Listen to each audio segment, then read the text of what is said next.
Assalamualaikum warahmatullahi wabarakatuh. Perkenalkan, saya Nabila Rahmadini. Saya Gisa Cahaya Handayani Dari kelas Agroteknologi B. Jadi di sini kami akan pergi ke lahan pasca tambang untuk menganalisis struktur dan tekstur tanahnya serta menganalisis kondisi lingkungan yang ada di lahan pasca tambang.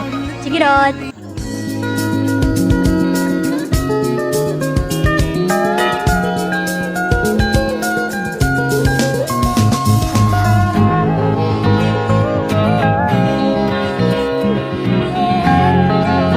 Halo semua, jadi kita sudah di lokasi pasca tambang pertama nih, yaitu di Danau Kaolin atau yang biasa disebut Danau Biru yang terletak di Nibung, Kecamatan Koba, Kabupaten Bangka Tengah, Bangka Belitung. Seperti yang dapat kita lihat, kondisi pada pasca tambang yang pertama terlihat sudah cukup baik karena reklamasi yang mengubah lahan pasca tambang ini menjadi tempat wisata. Ada habitat seperti beberapa tanaman pionir serta ikan-ikan kecil yang hidup di danau bekas lubang galian tersebut.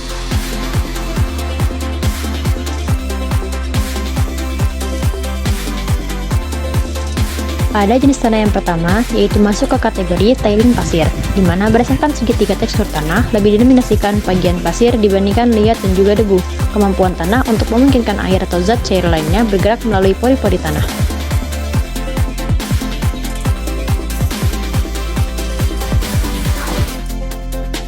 Jenis tanah yang kedua pun termasuk dalam tiling pasir, yang dimana fraksi pasir lebih dominan dibandingkan liat dan debu. Prosesnya, tiling pasir dihasilkan dari ekstrak biji dan mengandung mineral berharga yang mengendap di dasar laki penampungan.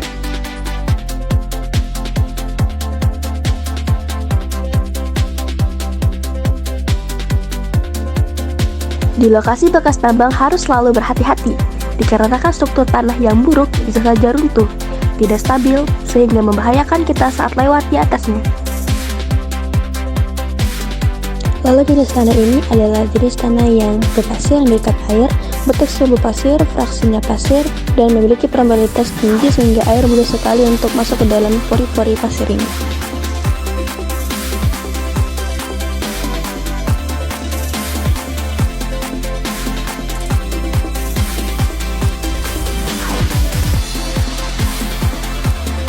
Jenis tanah yang keempat ini yaitu tiling slime atau lumpur. Secara umum, slime terdiri dari fraksi padatan halus dalam lumpur.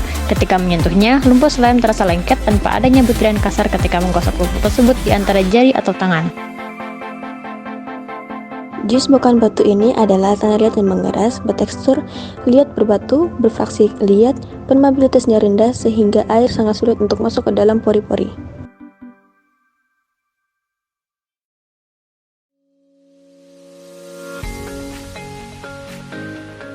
Perubahan iklim mikro pada LPT yang pertama yaitu suhu sekitar 30 derajat Celcius di wilayah Nibung dan kelembaban yang rendah, serta vegetasi tumbuhan pionir yang berlimpah.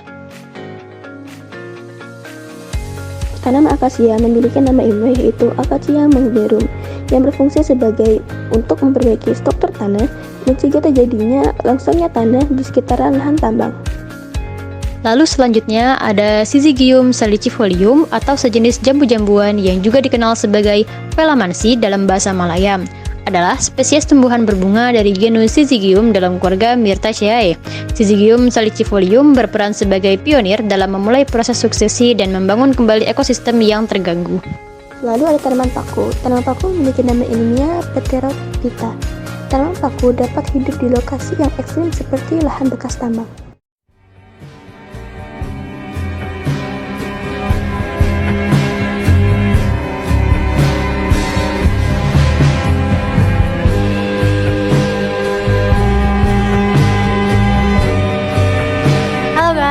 Jadi kita masuk ke lokasi kedua, yaitu di Pangkal Pinang, Selindung, bertepatan di perumahan Greenland.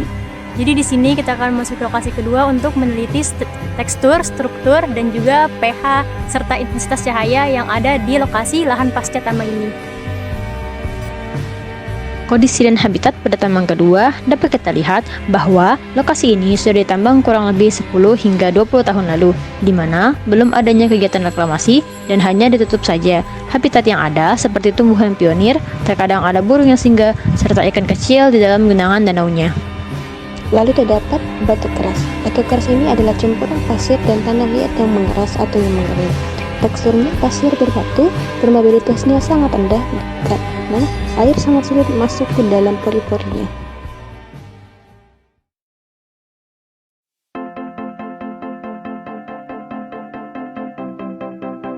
Jenis tanah yang ketujuh yaitu tiling liat. Tekstur tanah ini keras dan bermisikan fraksi liat. Tiling liat sendiri akan susah untuk dilakukan perbaikan atau reklamasi melihat kondisi tanah tersebut yang sangat rekat dan sulit dilalui oleh air.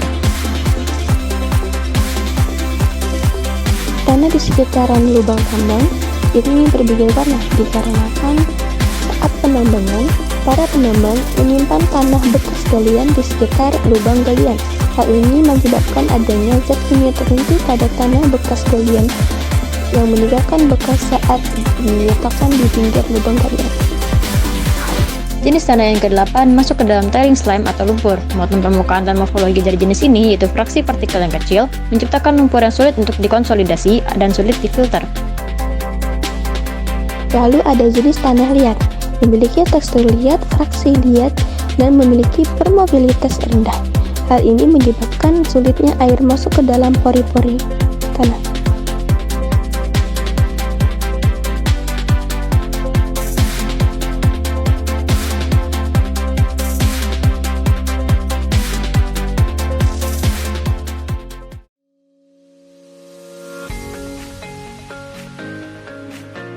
Perubahan iklim mikro pada LPT yang kedua yaitu pH tanah berkisar 6,4 dan suhu sekitar 29 derajat Celcius dengan kondisi tanah yang kering. Saya mengambil data setelah hujan, maka cuaca pada lahan tersebut sejuk dan tidak terlalu panas.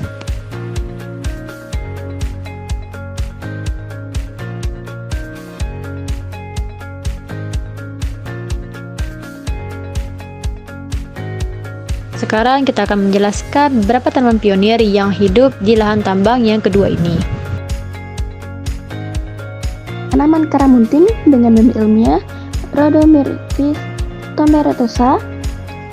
Karamunting yang merupakan pohon yang dapat hidup di daerah marginal dan mengembalikan keseimbangan lingkungan bekas tambang sehingga kemudian bisa tumbuh vegetasi-vegetasi lainnya. Tanaman jarak memiliki nama ilmiah Ricinus communis Linn. Dapat memfiksasi nitrogen bebas ketika tanaman tersebut mati. Biomasanya dapat menjadi sumber karbon, nitrogen, dan fosfor. Tanaman pandan laut atau pandan pasir atau pandan duri dengan nama ilmiah Pandanus odorifer. Alasan disebut tanaman pionir karena tanaman ini tumbuh di wilayah pesisir dengan daya tahan tinggi terhadap kondisi lingkungan yang terganggu. Tanaman ini pun mampu bertahan hidup di berbagai jenis tanah termasuk tanah pasir karang, gambut, kapur, pasir kuarsa, dan basalt. Tanaman yang kedua yaitu jenis paku-pakuan dengan nama ilmiah Pteridophyta. Tanaman paku termasuk tanaman pionir karena kemampuannya untuk tumbuh pada lahan yang ekstrim dan berperan dalam memulai proses suksesi ekologi.